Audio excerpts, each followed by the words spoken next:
All right, welcome back to WMAC Now with your host, Chuck Simonson, coming at you with the preview, full event preview for Invicta FC 53 that goes down tomorrow, May 3rd, 2023, in Denver, Colorado at RealWorks Denver.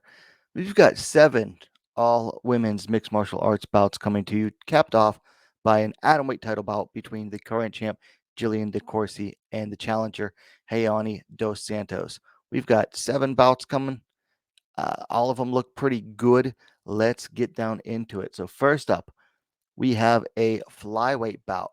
Kai Bennett taking on Kendall Hollowell.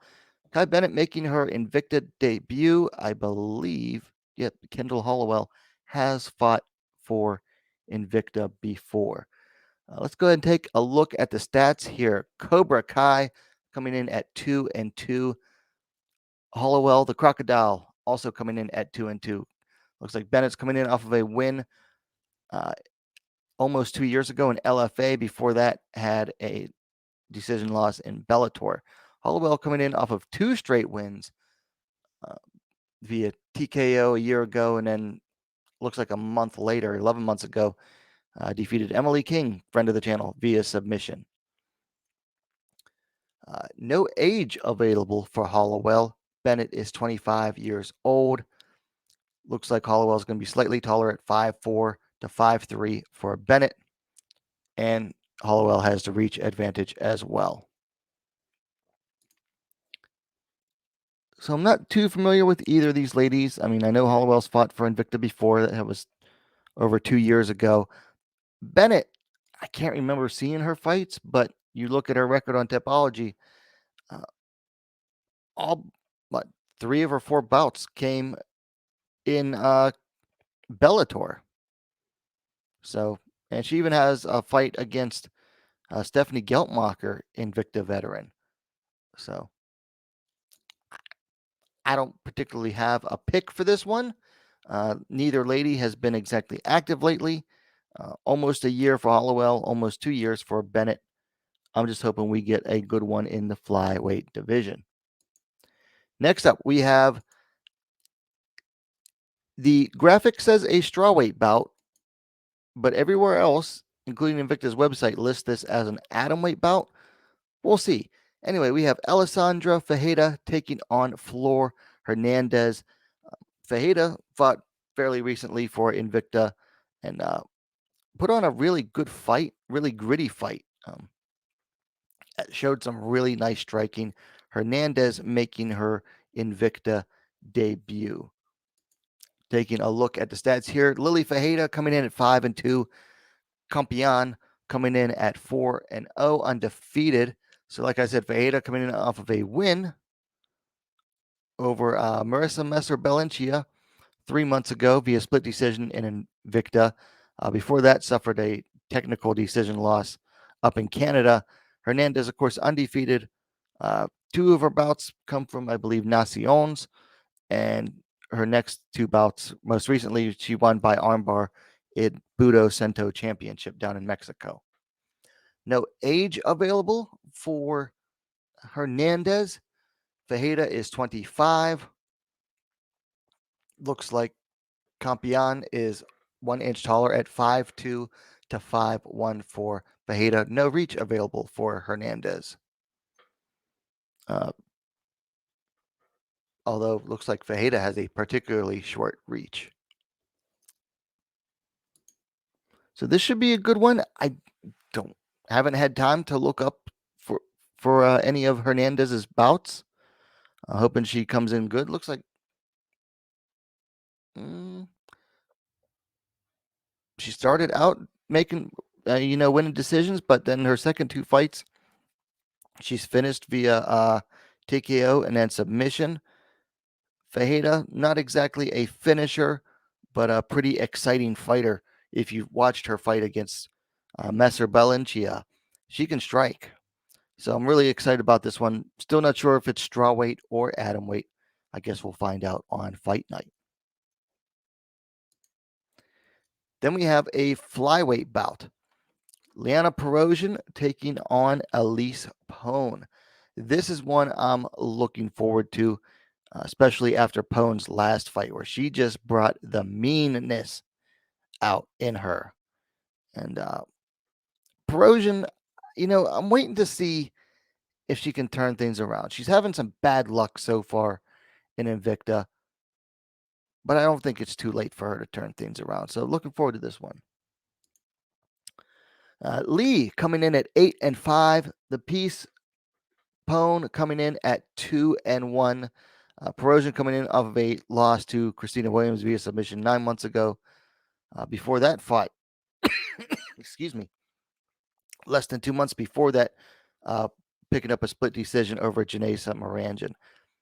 Elise Peace coming in off of a decision win over Melissa Odessa Parker 5 months ago. Before that, suffered a loss to Helen Peralta. Pone is the elder fighter by 38 years, or excuse me, by 8 years. She's 38. Perosian is 30. Looks like Pone will be the bigger fighter at 5'8" to 5'5" for Perosian. And Pone has a nice reach advantage as well, 70 inches to 64 inches. So I'm going with my fellow Pennsylvanian, Elise Pone. Like I said, she brought out the meanness in her last bout against Melissa Parker. Perosian just hasn't looked that good. I mean, hey, she has the experience, and I think she has the skills to win here, but she's at a size disadvantage here. I mean, she's not small for flyweight, but she's not Pone size, that's for sure.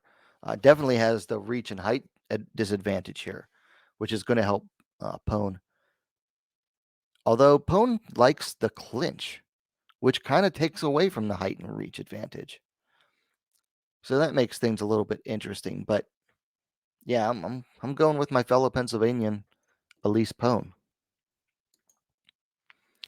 Then we have an atomweight bout. Monique Adriani taking on Nico.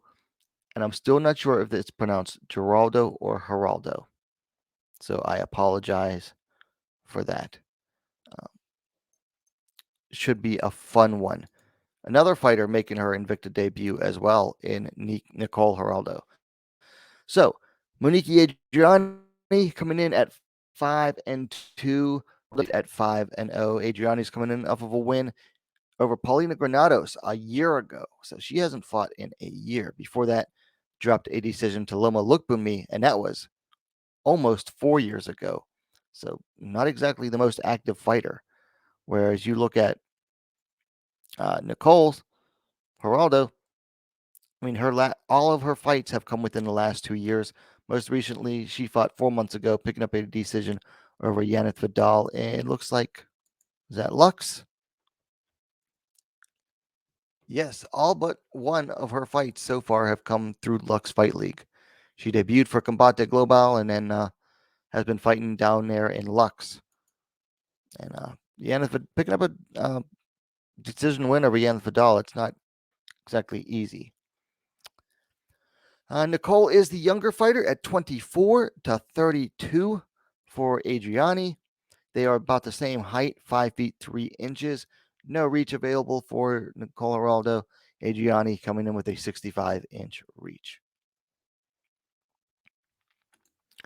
So both of these fighters have relatively the same amount of experience. Adriani just not nearly as active, which allowed Geraldo to really catch up in experience level here. And I'm going with the youth and the drive. I'm gonna take the newcomer,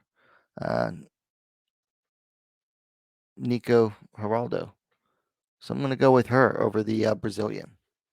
It should be a good fight too. Brazil versus Mexico. Both countries that produce, good fighters. Then we have a strawweight bout. Former atomweight champ Jessica Delboni taking on Danielle Taylor. Delboni, just recently lost the atomweight title to Jillian Decori.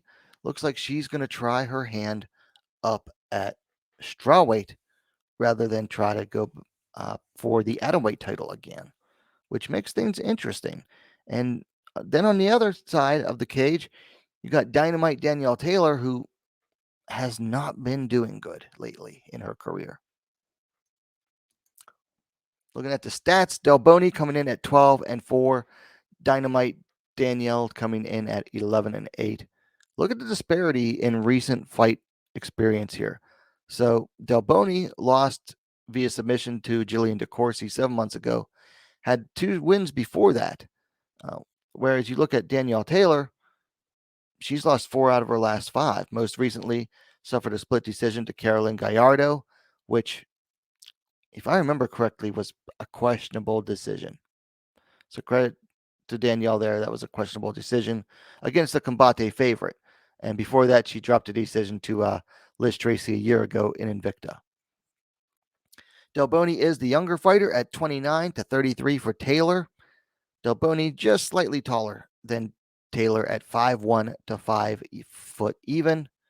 Looks like Taylor has the reach advantage, though, 64 inches to 62 inches. This is a toss-em fight. Taylor has not been doing so well, but Delboni is coming off a really bad loss. I mean, in the first round, if I remember correctly. Let me check real quick.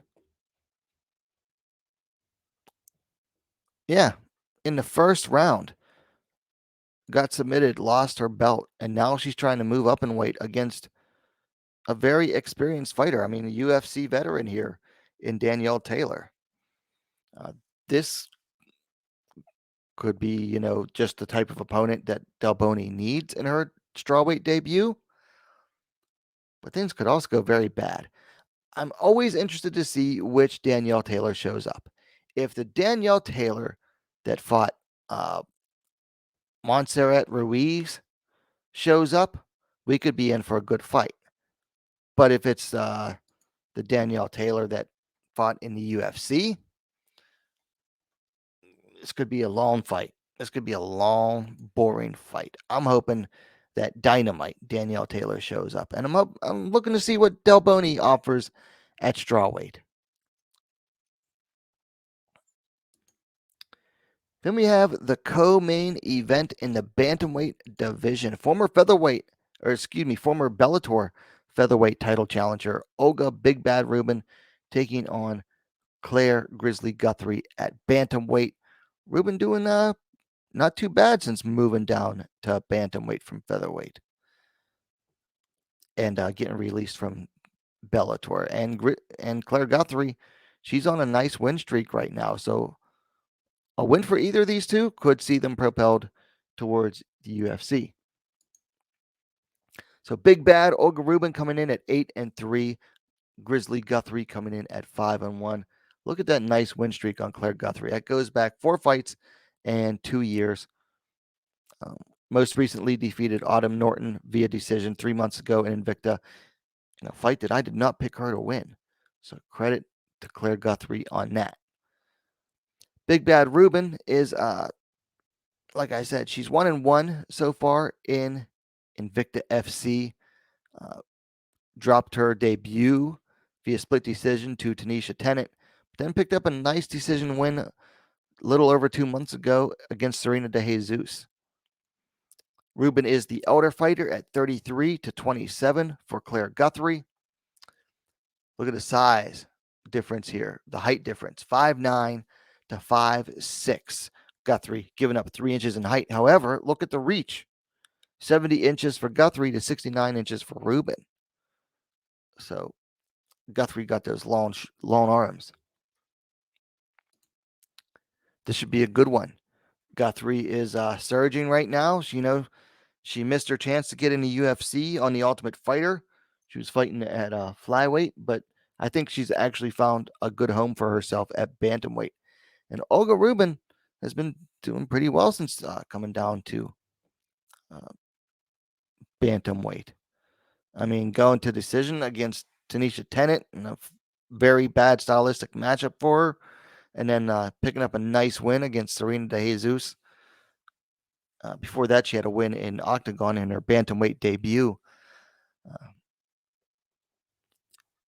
This is definitely a fight I'm looking forward to because, like I said, either of these two with a good win, impressive, could easily get picked up by the UFC. That bantamweight division needs fighters right now. I mean, it would be a big loss for Invicta to lose either of these two to the UFC, but we're not going to worry about that too much right now. Hopefully, we get a good fight between these two, and I have no doubt that we will. So that is your co-main event. And then finally, we have the main event, the Atomweight Championship, the champ, Jillian Decori, taking on Hayani dos Santos. Decori, of course, winning the belt over Jessica Delboni via first round decision in a big upset. And Decori keeps winning upsets lately. But she's taking on a fighter with much more experience than her. A lot more fights, over twice as many fights as Decori has in Dos Santos. Lionheart coming in at 6-3. Dos Santos coming in at 13-6. Both ladies coming in off of 2 straight wins preceded by a loss. Decori last year knocked out Lindsey Van Zandt and then defeated Jessica Delboni via submission. Both of those big upsets. Dos Santos defeated Victoria Carolina via armbar and then made her Invicta debut a little over 3 months ago, picking up a decision win over Katie Saul. Dos Santos is younger by 11 years. She's 27. The champ is 38. They're both the same height, 5 feet 2 inches. Just ever so slight reach advantage to Decori at 63 inches to 62 inches for Dos Santos. Listen, I keep underestimating Jillian Decori. I'm not doing that in this one. I thought Van Zandt would beat her, and she knocked out Van Zandt. I thought Delboni was definitely going to be too much for Decori, and she submitted her in the first round. I'm done picking against Jillian Decori, at least right now.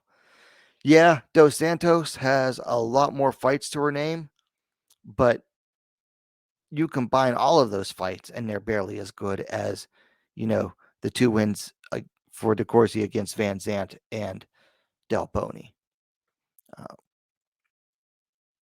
I mean, Dos Santos' record looks nice on paper with that 13-6, but when you actually look at the level of opponent she was fighting, it's very weak. A lot of debutantes. Definitely some record padding going on. Or as some people would say, her record is very, very Brazilian. So I'm going with the champ Decori. Hey, she may be 38 years old, but she is not letting that stop her. If anything, she keeps getting better. And sometimes that happens, you start your career late and you get better as you get older, even though you shouldn't be. So I'm going with the champ, Lionheart Decori, to win this one. So you have it. That's my preview for Invicta FC 53. I will be in attendance covering this one, credentialed for this event. It's available worldwide on YouTube, on the Fight Network in Canada, and or Access TV if you have DirecTV. But I usually watch it on YouTube at the Invicta FC official YouTube channel. If you watch it, look for my bald head cage side taking photos. Those are my thoughts on this. Let me know yours in the comments down below. If you like the vid, please give it a like. While you're at it, go subscribe to WMMA Now, the best, most complete women's mixed martial arts dedicated platform on YouTube. Thanks for watching. We'll see you next time.